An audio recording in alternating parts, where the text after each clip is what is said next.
Hello guys, magandang araw. Nadaanan ko na naman tong mag-asawang nakatira dito sa Kariton. Yan, tulad ng dati. Pag nakikita nila ako, humihingi sila ng tanghalian.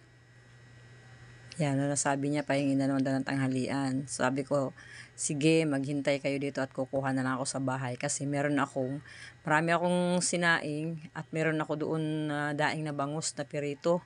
Sabi ko, sige, hintayin niyo ako. Dito tayo kako magkita sa may dun sa may tinatambayan nila. Naghihintay daw sila doon. Sabi ko, sige, balikan ko kayo dyan. Alam na nila kung saan sila maghihintay sa akin. So, sabi ko, uwi muna ako, kukuha ako ng pagkain. Kaya, ayun, umuwi ako.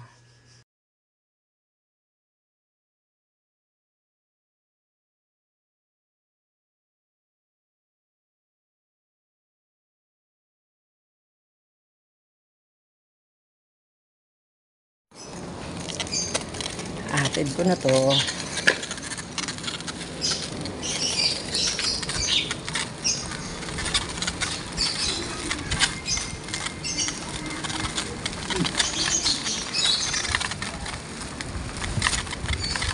Wala dito yung mag-asawa. Sabi ko dito kami magkita wala. Wala sila.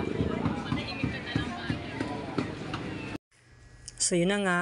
Dahil wala sila dun sa lugar na yung pinag-usapan namin, hanap lang ako mapagbibigyan itong prepare ko na pagkain. Kasi sayang naman. Hanggang sa natanaw ko nga itong dalawa na PWD na namamalimos. Tinanong ko sila, okay lang po ba kuya, nagbibideo ako? Sabi nila, okay lang naman. Kasi naghanap ako ng mabibigyan itong kanin at ulam. May tubig na rin po, pananghalian. Sabi niya, ay sige po, sa amin na lang. Kaya, ayun, sa kanila ko na lang binigay yung para sa mag-asawa sana. Kasi hindi ko sila makita sa area. Talagang hindi ko na sila nakita. So, para hindi masayang, binigay ko na lang sa kanila. Ayan, kasi tanghali na rin yan 11, halos na yan, mag-11 na. Kaya okay na okay tanghalian.